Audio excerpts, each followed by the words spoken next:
welcome to the deep dive. This is where we take the sources you're curious about and really pull out the insights you need, efficiently. You're here because you want to understand things deeply, but maybe without getting totally bogged down. Exactly. Quick but thorough. Right. So today, we're looking at something pretty fundamental. How children develop their sense of right and wrong, their very first attempts to grapple with the big questions. Yeah, those why questions. Exactly. Our source for this is this really interesting text. It's called Moral Compass, Humans, AI, and Philosophy for Children. And this text, it really digs into that natural human tendency, you could say, to explore moral, philosophical ideas right from childhood. And it also brings up some, pretty intriguing ideas about where AI, artificial intelligence, might fit into this really crucial part of growing up. We'll be looking at different bits of the text, considering both the human angle and the AI possibilities. Okay, so our mission today, really, is to understand that spark in kids. The thing that makes them constantly ask why. What's actually behind that? Yeah. And what does it tell us about how they build their understanding of the world? We'll also touch on the AI side, the potential, maybe some of the hurdles. Definitely some things to think about. For sure. I mean, you see it, right? As soon as they can talk, kids are just full of questions. Why can't I have that? Is it fair? It's almost like they're born philosophers. Well, yeah, and what's really fascinating here is that the source suggests is this isn't just, random curiosity. It's presented as a core human thing. Okay. Something you see across pretty much all cultures, all through history. It's this basic drive to make sense of things, find meaning, and crucially, build a framework for what's good, what's bad. Right and wrong. Exactly. And this whole process, it doesn't just swish on when you're an adult. It starts way back childhood. Right. And the source talks about this concept, human philosophy for children, which sounds like it covers both that natural organic growth and maybe more structured ways we try to help it along. Precisely. It's both the innate thing and the formal approaches. And one of the key formal approaches mentioned is philosophy for children, or P4C, as it's often called. P4C, okay. Yes, and P4C is shown as this specific educational method that really tries to tap into that inner drive we were just talking about. So it's not just about filling their heads with facts. Not at all. It's not about telling kids what to think. It's more about giving them the tools and maybe the space to think for themselves. And the goals are pretty significant. Like what? Well, strengthening their thinking skills, their communication, boosting their confidence, and even positively influencing behavior, all through this kind of philosophical exploration. Okay, and it's built on something called the 4 C's. Critical, creative, caring, and collaborative thinking. Can you unpack those a bit? Sure. So critical thinking, that's about learning to question assumptions, not just taking things at face value. Okay. Reasoning logically, looking at evidence, really examining different viewpoints, like a kid asking, but how do we know that's true? That's it. Right. Creative thinking is more about making new connections, suggesting alternatives, looking at things from maybe unexpected angles. What if the rule was totally different? What then? Interesting. Then caring thinking. This one's really about empathy, actively listening to others, valuing their perspectives even if you disagree, being considerate in how you discuss things. So understanding where someone else is coming from. Exactly. Maybe a child saying, okay, I can see why you feel that way. And finally, collaborative thinking is all about the group dynamic. How they interact. Yeah, how they respond to each other, build on ideas together, make sure everyone's included, work as a team to understand something better. That's interesting. Could we maybe link that to what Sarah said earlier, that kind of thing? So it sounds much more active, more interactive than just listening to a teacher. Definitely. And it happens in a specific setting. This community of inquiry. That's right. The community of inquiry, or Kauai, that's the main pedagogical model. You usually have a facilitator, often a teacher, guiding a group of kids. Okay. And they'll typically start with some kind of stimulus. Could be a story, a picture, maybe just a provocative question, something to get the big ideas flowing. Spark the conversation. Exactly. And a really key point is that the aim isn't necessarily to find one right answer. It's more about digging into the questions together, collectively deepening their understanding. So the process is maybe more important than the product. You could definitely say that. It's about the journey of exploration. And this whole approach, it has origins, right? The source mentions Matthew Lipman. Yes, Matthew Lipman. He's really seen as the pioneer of P4C. Starting back in the 60s and 70s, he was a philosophy professor. And he noticed his university students often, lacked strong reasoning skills. His big insight was that you needed to nurture these skills much, much earlier. Right, makes sense. He really believed kids are naturally curious, hungry for nourishing intellectual food, I think was his phrase. He pushed back hard against the idea that kids couldn't handle these kinds of discussions. And Anne Margaret Sharp, she's mentioned too. Absolutely. Sharp worked closely with Lippmann and really expanded on his ideas. She brought in perspectives from feminist philosophy, other areas, which enriched P4C quite a bit, both theoretically and practically. And it's spread pretty widely since then. Oh, massively. The source notes, it's used in over 60 countries now, across all sorts of different cultures, which really seems to speak to that universal human need, right, to grapple with these big questions early on. Yeah, that's quite something. And it puts P4C in a bigger picture, doesn't it? Like, it's not totally out of the blue. No, exactly. The source makes that point, too. It's part of a long, long history of societies trying to guide children's moral and ethical growth, moving perhaps from just laying down rules towards more inquiry-based ways of thinking. And thinking about those 4 C's again, especially caring and collaborative. Yeah. They feel very human. Maybe skills that would be pretty tough for AI to replicate authentically. That's a really crucial point, I think. And stepping back even further, the source really hammers home that this whole project, helping kids develop morally and philosophically, it's something human societies have just done. Right. In all sorts of ways, for pretty much all of history, all across the globe. It's not like a modern invention. Yeah, you see these amazing variations. Ancient Greece aiming for virtuous citizens, mixing intellectual stuff with physical training, Socrates questioning. Right. And then ancient China, you've got Confucianism focusing on social harmony, respect, using things like introspection, storytelling. While Taoism was more about harmony with nature, practical activities, letting kids learn at their own pace. Very different focuses, but still that underlying goal. Exactly. Or look at ancient India. Hinduism with karma, dharma passed down through oral traditions, epics like the Ramayana. There's big stories. Huge stories. And Buddhism using the Janaka tales to show virtues like kindness. Even ancient Egypt had wisdom texts teaching justice, integrity. Mesopotamia had the Code of Hammurabi linking actions and consequences. Wow. It really is everywhere. It is. Aztec and Mayan cultures emphasizing family, community, obedience, but also learning through play and stories. Pre-colonial Africa with Ubuntu, that sense of shared humanity and elders, the Griots passing down history and ethics through storytelling, and Islamic traditions focusing on fitra, that idea innate goodness, using the Quran, Hadith, stories about Tawhid, the oneness of God. So despite all the differences in beliefs and practices, there's this common thread. Yeah, this deliberate, conscious effort to shape that moral and philosophical understanding in the next generation. It suggests a really fundamental recognition that this kind of upbringing is vital. Vital for the individual and the community.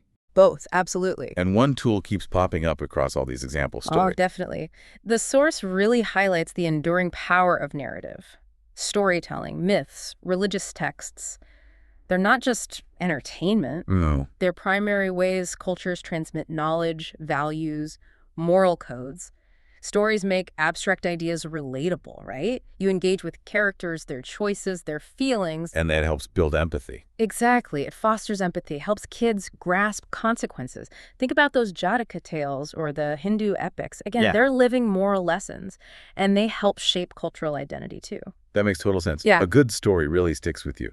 The source also talks about how our view of children has changed over time and how that affected moral education. Yes, that's a really important shift. For a long time, especially in the West, children were often seen as just, small adults, or maybe inherently flawed, like Hobbes's view of them as almost savage. Right. Then you get Locke with the tabula rasa, the blank slate idea, and Rousseau arguing children are born innocent, corrupted by society. Big shifts in thinking. Huge. And over time, especially in the last century or so, there's been this growing recognition of childhood is a distinct stage, needing protection, specific rights. Which you see reflected in things like the UN Convention on the Rights of the Child. Precisely. That convention enshrines rights to education, holistic development. It's a world away from seeing kids as just miniature, flawed adults. And this shift definitely supports approaches like P4C that value active learning. And what about indigenous approaches? The source touches on those too, right? They often seem quite different. They do, often very holistic, community-centered, big emphasis on interconnectedness with each other, with nature. Oral tradition is huge. Stories, legends, proverbs passed down by elders who are revered as wisdom keepers. Right. You often see a blend of child autonomy with strong interdependence. Kids might get responsibilities early on, and discipline is often more about teaching, about spiritual understanding, not just punishment. A different philosophy altogether. And very much so. Deep respect for elders, valuing the process of learning, lots of hands-on experiential learning connected to the land. It's often a very integrated way of life and learning. Really fascinating. And going back to the kids themselves, there's been this ongoing debate about whether young children are even capable of philosophical thinking. Exactly. That's a key tension. You had thinkers like Piaget who suggested young kids, well, they just didn't have the abstract reasoning needed. Okay. But then, as we mentioned, Lippmann came along, observed kids, and argued completely the opposite, that they are natural philosophers. They love asking why, exploring big ideas. Right. Maria Divenza Tillmans even suggested children might have a purer, less cluttered understanding of some concepts. It really challenges those older views. It sounds like a shift towards seeing children as having more agency. Definitely. The emergence of philosophy of childhood as a field reflects that. People like Gareth Matthews argued adults could even learn morally from children sometimes. And it ties right back into P4C's respect for children as active agents in their own development, but it also highlights that ongoing tension, between teaching specific values and fostering critical thought.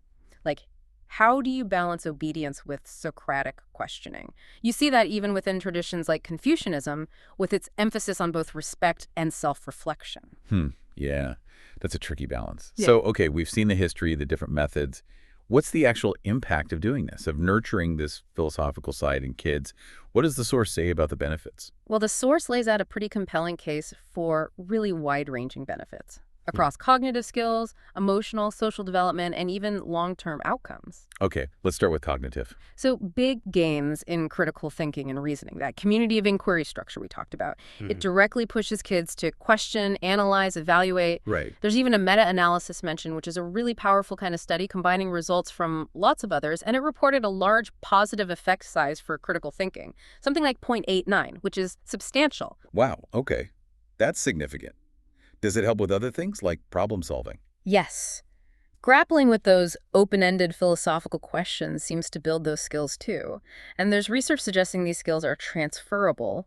Kids in philosophy-based programs sometimes show improved scores in maths and reading as well. So it builds foundational thinking skills. Exactly. Then you look at the emotional and social side.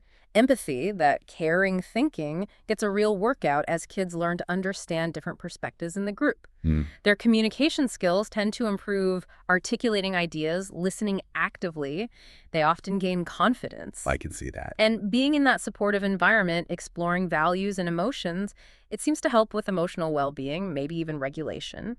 Plus, the collaborative aspect fosters pro-social behavior, trust, maybe even a kind of civic-mindedness.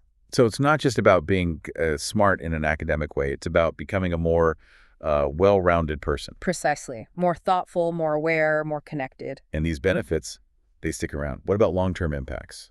Yes, the source points to research suggesting long-term positive effects. Some longitudinal studies hint at higher general cognitive ability later on, things like fluid and crystallized intelligence. Okay. And potentially being less likely to fall into academic risk areas, especially maybe for disadvantaged students. That's really important. Yeah. There are even findings touching on personality traits, maybe increased pro-social behavior, honesty. Interestingly, one study noted potentially slightly higher emotional instability, perhaps because these kids are questioning norms more. Could be. But maybe one of the most profound long-term impacts discussed is the development of a sense of purpose. Purpose.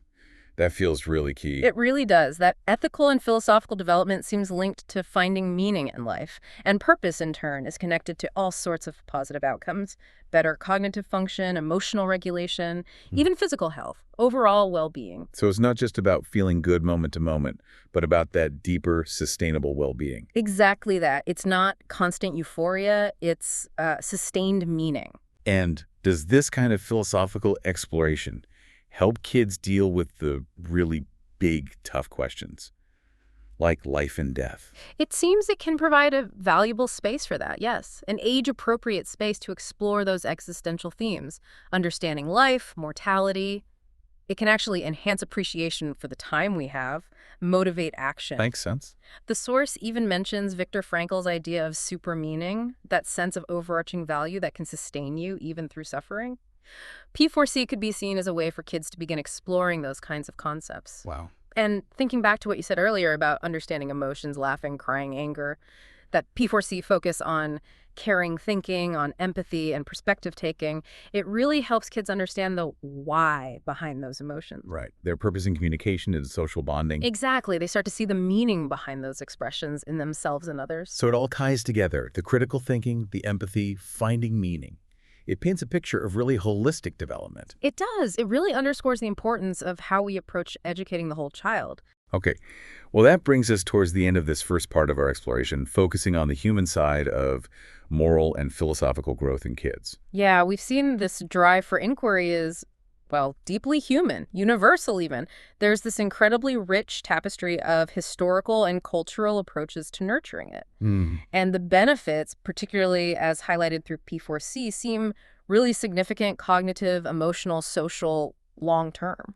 And we've just started to touch on where AI might fit in, the potential and maybe the limitations, which is something we'll definitely dig into much more in our next deep dive. Looking forward to that. Absolutely. So we hope this dive gave you that clear, insightful overview. You were looking for those aha moments, perhaps, without feeling too overloaded. Hopefully. Now, just a final thought for you to maybe mull over. Can you think back to your own childhood? Do you remember any specific moments when you were pondering one of those big questions? Or maybe when you really noticed a moral situation playing out? How might those early experiences have shaped your own understanding, your own values? And maybe think about how you could encourage that natural philosophical curiosity in the kids around you, even in simple everyday interactions. Doesn't always need a formal program. Just fostering that questioning. Exactly. Something to reflect on. Thanks for taking the deep dive with us. This is DigitView.